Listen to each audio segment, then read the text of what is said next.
इस वीडियो में मैं आपसे बात करूंगा, जैसा कि आप सभी को मालूम है, अधीनस्थ बोर्ड यानी कि RSMSSB बोर्ड द्वारा आज NHM CHO एग्जाम आयोजित किया गया है। तो इस वीडियो में मैं आपसे बात करने जा रहा हूं आज के पेपर की अटेंडेंस कितनी रही है। इसके अलावा अटेंडेंस से अब आपको मैं बताने जा रहा हूं पर सीट कॉम्पिटिशन कितना रह गया है 2 गुना कैंडिडेट के लिए, और फाइनल सिलेक्शन के लिए पर सीट कॉम्पिटिशन कितना है।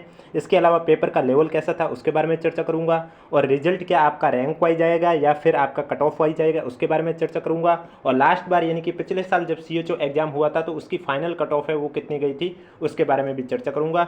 वीडियो पसंद आए तो वीडियो को लाइक कीजिए, चैनल जरूर सब्सक्राइब कीजिए। इस बार आपकी एक्सपेक्टेड कट ऑफ कितनी जाएगी ये एनालिसिस मैं आपके द्वारा बताए गए कमेंट के आधार पर ही बता सकता हूं। इसलिए जिन्होंने भी CHO का एग्जाम दिया है आपने टोटल 150 में से कितने क्वेश्चन सही किए हैं और कौन सी कैटेगरी से हैं हमें कमेंट बॉक्स में जरूर बताएं, जिससे कि कल आपको इसी समय एक्सपेक्टेड कट ऑफ का भी वीडियो देखने को मिल सके। वीडियो पसंद आए तो वीडियो को लाइक कीजिए, चैनल जरूर सब्सक्राइब कीजिए, जिससे कि कल आपको इस समय एक्सपेक्टेड कट ऑफ का वीडियो लेके आऊँ सबसे पहले आपके पास पहुंचे। और NHM के जितने भी एग्जाम आयोजित हुए आज की डेट तक वो सभी के पेपर एनालिसिस मैं आपको इस यूट्यूब चैनल पर करवा चुका हूँ, और आगे भी NHM के जैसे जैसे कल से लेकर 13 जून तक आयोजित होते रहेंगे वैसे वैसे पेपर का एनालिसिस आपको इस यूट्यूब चैनल के माध्यम से बताया जाएगा। और पेपर की PDF आपको हमारे टेलीग्राम चैनल पर देखने को मिलेगी, जिसका लिंक नीचे डिस्क्रिप्शन में दिया हुआ है। तो चलिए वीडियो स्टार्ट करते हैं। सबसे पहले तो बात करूंगा आज के पेपर में CHO के एग्जाम में अटेंडेंस है वो कितनी रही है। तो इस एग्जाम की बात करें CHO एग्जाम में, जैसा कि आप सभी को मालूम है टोटल कैपेसिटी ये एग्जाम 7 संभाग में आयोजित किया गया था। कहाँ पर? अजमेर, भरतपुर, बीकानेर, जयपुर, जोधपुर, कोटा और उदयपुर। और इसमें टोटल जो कैपेसिटी थी स्टूडेंट की 81,412 थी, यानी कि जो आवेदन किए थे स्टूडेंट ने टोटल वो 81,412 कैंडिडेट ने आवेदन किए, जिसमें से आज परीक्षा में बैठने गए स्टूडेंट 73,698 ने परीक्षा दी थी और 7,714 स्टूडेंट ने आज परीक्षा नहीं दी थी।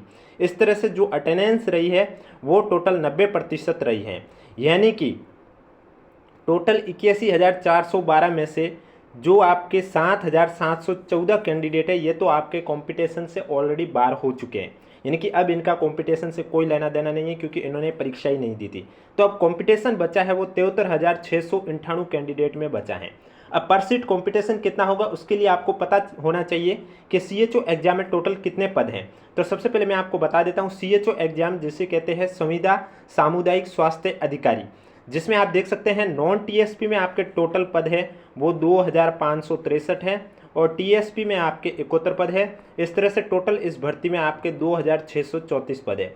अब डॉक्यूमेंट वेरिफिकेशन का काम आपको मालूम है 2024 से विभाग द्वारा ही किया जा रहा है। अब विभाग अगर 2 गुना कैंडिडेट को शामिल करे तो इसमें आपके रिक्त पदों के 2 गुना कैंडिडेट को शामिल करें तो पर सीट कॉम्पिटिशन जो होने वाला है वो 14 स्टूडेंट में, यानी कि हर 14 स्टूडेंट का सिलेक्शन होगा। उसमें आपको मिनिमम 40% लाने भी कंपलसरी है। SC ST के लिए 35 है, बाकी जनरल OBC वालों के लिए 40% है, ये तो लाने कंपलसरी है। इसके अलावा जो आपके पर सीट कॉम्पिटिशन है वो 14 स्टूडेंट पर सीट है, यानी कि एक सीट के लिए 14 स्टूडेंट में फाइट रहेगी डॉक्यूमेंट वेरिफिकेशन के लिए, और फाइनल सिलेक्शन के लिए एक सीट के लिए 28 स्टूडेंट में फाइट रहेगी। क्योंकि आप देख सकते हैं टोटल पद है 2,634 और एग्जाम दिया था 73,698, तो पर सीट कॉम्पिटिशन है वो फाइनल के लिए कितना हो गया 28। तो ये तो आपके अटेंडेंस और पर सीट कॉम्पिटिशन के बारे में था। अब आपके बात करते हैं क्या रिजल्ट आपका रैंक वाइज आएगा या कट ऑफ वाइज। तो आपने देखा होगा जुलाई 2024 से लेकर आज की डेट तक जितने भी अधीनस्थ बोर्ड ने रिजल्ट जारी किए हैं प्री DV रिजल्ट, यानी कि DV से पहले का जो रिजल्ट रिटन ऑब्जेक्टिव एग्जाम का जो आप एग्जाम देते हो उसका जो रिजल्ट है वो उन्होंने रैंक वाइज रिजल्ट निकाला है। यानी कि अभी अधीनस्थ बोर्ड ने नया रूल निकाला है जिसमें वो रिजल्ट है उसमें कट ऑफ नहीं बताते, वो डायरेक्ट रैंक बताते हैं स्टूडेंट की कि ओवरऑल में कितनी रैंक आई है। कट ऑफ वो सीधा फाइनल रिजल्ट जब जारी करते हैं तभी बताते, उससे पहले नहीं बताते। पिछली बार CHO में कट ऑफ बताई थी, लेकिन ये रूल इन्होंने जुलाई 2024 के बाद से जारी किया है। तो उस हिसाब से देखा जाए तो आपका रिजल्ट है वो रैंक वाइज जाएगा, और कट ऑफ रिजल्ट में नहीं देखने को मिली तो समझ लीजिए कि फाइनल रिजल्ट जब आएगा तभी आपको कट ऑफ देखने को मिलेगी, क्योंकि अब जो फाइनल रिजल्ट आता है उसी में कट ऑफ देखने को मिलती है। अगर CHO का रिजल्ट है उससे पहले ये रूल वापस से चेंज कर दे तो वो अलग बात है, लेकिन अभी तक जो रूल है उसके अकॉर्डिंग यही होता जा रहा है कि रिजल्ट आने पर प्री DV का जब रिजल्ट आता है तो वो रिजल्ट रैंक वाइज आता है। अब जैसे कि आप सभी को मालूम है इस बार जो आपका पेपर हुआ है वो 150 क्वेश्चन थे, प्रत्येक क्वेश्चन आपका 3 नंबर का था, यानी कि आपका जो पेपर है वो 450 नंबर का था। और पेपर में नेगेटिव -1 की थी, और अगर किसी क्वेश्चन में आपने गोला नहीं भरा तब आपका क्वेश्चन का 1/3 भाग है वो काट लिया गया है। और ऐसे अगर आपने 10% से ज़्यादा क्वेश्चन खाली छोड़ दिए, यानी कि जिन भी स्टूडेंट ने आज के पेपर में 150 का 10% होता है 15 क्वेश्चन, यानी कि आज के पेपर में जिन भी स्टूडेंट ने 15 से ज़्यादा ऐसे क्वेश्चन है जिसमें एक भी गोला नहीं भरा है, तो उनका रिजल्ट रिजेक्ट हो जाएगा, ना तो उनका रिजल्ट जारी होगा और न ही कुछ और बताया जाएगा। और जिन्होंने 15 से कम ऐसे क्वेश्चन है, यानी कि 9, 10, 11 ऐसे क्वेश्चन जिसमें एक भी गोला नहीं भरा है, तो उनका है वो पर क्वेश्चन 1/3 के हिसाब से नंबर कटना शुरू हो जाएगा। इसलिए आपको 5 ऑप्शन फिल करना था, जिससे ना आपके रिजल्ट रिजेक्ट होने के चांस थे और न ही आपके नंबर कटने के चांस थे। अब इस भर्ती में टोटल पद कितने हैं हर कैटेगरी में, क्योंकि आपको मालूम है टोटल तो मैंने अभी आपको बता दिया था 2634 पद हैं, जिसमें से नॉन टीएसपी के 2563 हैं। तो नॉन टीएसपी में भी जनरल, ओबीसी, एसटी, एसटी में कितने पद हैं। तो सबसे पहले नॉन टीएसपी की बात करूंगा और उसके बाद बात करूंगा कि पिछली बार कट ऑफ कितनी गई। लेकिन उससे पहले आप कमेंट बॉक्स में हमें जरूर बताएं कि आज के पेपर में 150 में से आपके कितने क्वेश्चन सही हुए, कौन सी कैटेगरी से है। जैसे कि कल आपको इसी समय आप सभी के एनालिसिस, देखो पेपर आपने दिया था, पेपर सुनने में आया है कि सिंपल टू मॉडरेट था, ज़्यादा हार्ड नहीं था, सीएचओ का पेपर मॉडरेट लेवल का था। अब पेपर आपने दिया तो आपको मालूम है आपने कितने क्वेश्चन सही किए। अब आप हमें कमेंट बॉक्स में अगर सही सही एनालिसिस बताओगे कि आपकी कौन सी कैटेगरी थी, 150 में से आपने कितने क्वेश्चन सही किए, तो आप सभी के एनालिसिस के आधार पर मैं आपके लिए कल इसी समय expected cut off category wise लेके आ सकता हूँ। इसलिए आप कमेंट बॉक्स में जरूर बताएं कि 150 में से आपने कितने क्वेश्चन सही किए और आपकी कैटेगरी कौन सी है, वो भी आप जरूर बताएं। तो चलिए सबसे पहले मैं बात करता हूँ कौन सी कैटेगरी में कितने पद हैं। तो जनरल की बात करें तो आप देख सकते हैं जनरल में 651 पद जनरल कैटेगरी के हैं, महिला के 186 पद हैं, विधवा के 74 पद हैं, परित्यक्ता के 18 पद हैं। इसके बाद आती है अनुसूचित जाति यानी कि एससी कैटेगरी। एससी कैटेगरी में आप देख सकते हैं जनरल के 284 पद है, सामान्य महिला के 81 पद थे, विधवा के 32 पद थे और परित्यक्ता के 8 पद थे। इसके बाद आप देख सकते हैं अनुसूचित जनजाति यानी कि एसटी कैटेगरी। एसटी कैटेगरी में आप देख सकते हैं जनरल कैटेगरी के 213 पद हैं, सामान्य महिला के 61 पद हैं, विधवा के 24 पद हैं और परित्यक्ता के 6 पद हैं। इसके बाद आप देख सकते हैं अन्य पिछड़ा वर्ग यानी कि ओबीसी कैटेगरी की बात करें तो ओबीसी कैटेगरी में जनरल के 373 पद हैं, सामान्य महिला के 106 पद हैं, विधवा के 43 पद हैं और परित्यक्ता के 10 पद हैं। इसके बाद आप देख सकते हैं अति पिछड़ा वर्ग। अति पिछड़ा वर्ग में जनरल कैटेगरी के 99 पद हैं, सामान्य महिला के 26 पद हैं, विधवा के 10 पद हैं, परित्यक्ता के 2 पद हैं। इसके बाद बात करूंगा आर्थिक रूप से कमजोर वर्ग यानी कि ईडब्ल्यूएस कैटेगरी की बात करूं तो ईडब्ल्यूएस कैटेगरी में जनरल के 182 पद हैं, सामान्य महिला के 51 पद हैं, विधवा के 20 पद हैं, परित्यक्ता के 5 पद हैं। इसके बाद आते हैं 12 जिले की शहरिया आदिम जाति। तो इसमें आप देख सकते हैं जनरल कैटेगरी के 8 पद हैं, सामान्य महिला के 2 पद हैं, विधवा का 1 पद है।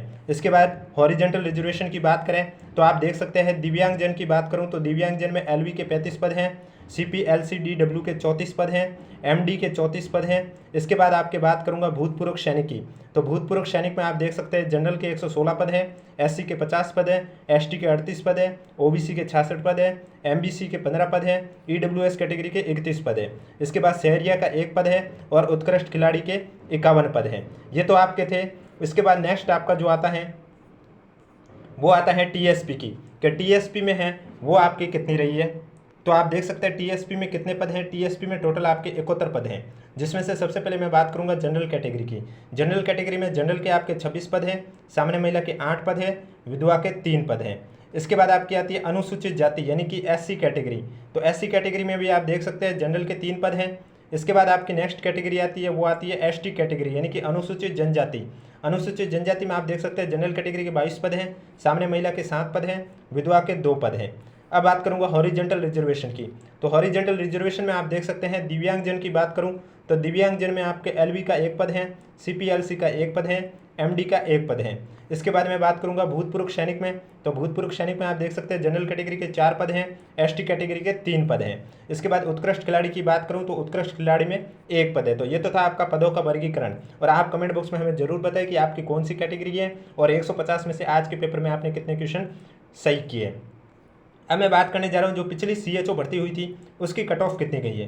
पहले तो मैं आपको बता देता हूँ, इस बार CHO का पेपर आपके 450 नंबर का है और पिछली बार जो CHO का पेपर था वो आपका 400 नंबर का था। यानी कि जो मैं आपको ये कट ऑफ बताने जा रहा हूँ, पिछली बार जो कट ऑफ गई थी फाइनल कट ऑफ वो 400 में से है। तो पिछली बार आप देख सकते हैं ये कट ऑफ कितनी गई है। सबसे पहले नॉन TSP में बात करूँ जनरल कैटेगरी की, तो आप देख सकते हैं जनरल कैटेगरी में जनरल की कट ऑफ 215.3061 रही है, फीमेल की भी 215.306 रही है। DIV की 60.2041 रही है।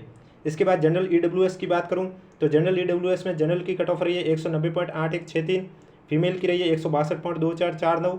SC कैटेगरी की बात करूं तो जनरल की कट ऑफ रही है 199.7959, फीमेल की रही है 182.6531। ST कैटेगरी की बात करूं तो जनरल की कट ऑफ रही है 145.9184, फीमेल की रही है 135.7143। OBC कैटेगरी की बात करूं तो जनरल की कैटेगरी कट ऑफ रही है 200, फीमेल की रही है 198.9796। MBC कैटेगरी की बात करूं तो जनरल की कट ऑफ रही है 177.5510, फीमेल की रही है 149.2245। हॉरिजेंटल रिजर्वेशन की बात करूं तो हॉरिजेंटल रिजर्वेशन में LDCP की कट ऑफ रही है 47.9592। ये तो आपके नॉन TSP की थी। अब बात करते हैं TSP की। तो TSP में आप देख सकते हैं जनरल की पिछली बार कट ऑफ गई थी 177.551, फीमेल की भी 177.551, यानी कि दोनों की कॉमन रही। SC कैटेगरी में भी आपके दोनों की कॉमन रही है, जनरल और फीमेल की, यानी कि 156.1224, 156.1224। ST कैटेगरी की बात करें तो जनरल की आप देख सकते हो 137.7551, 137.7551, यानी कि दोनों की कॉमन रही है। हॉरिजेंटल रिजर्वेशन में आप देख सकते हैं LDCP की जो कट ऑफ रही है वो 17.3469 रही थी।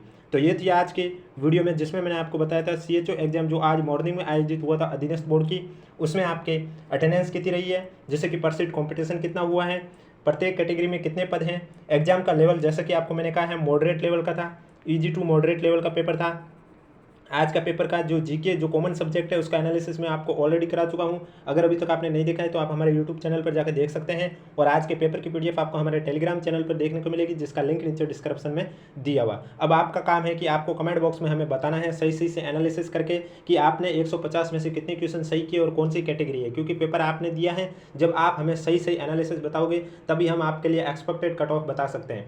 इसलिए आप कमेंट बॉक्स में जरूर बताएं, और हमें यह भी बताएं कि कैटेगरी भी साथ लिखना ना भूलें, और आपने 150 में से कितने क्वेश्चन सही किए, जैसे कि कल आपको इसी समय एक्सपेक्टेड कट ऑफ का भी वीडियो देखने को मिल सके। वीडियो पसंद आए तो वीडियो को लाइक कीजिए, चैनल जरूर सब्सक्राइब कीजिए।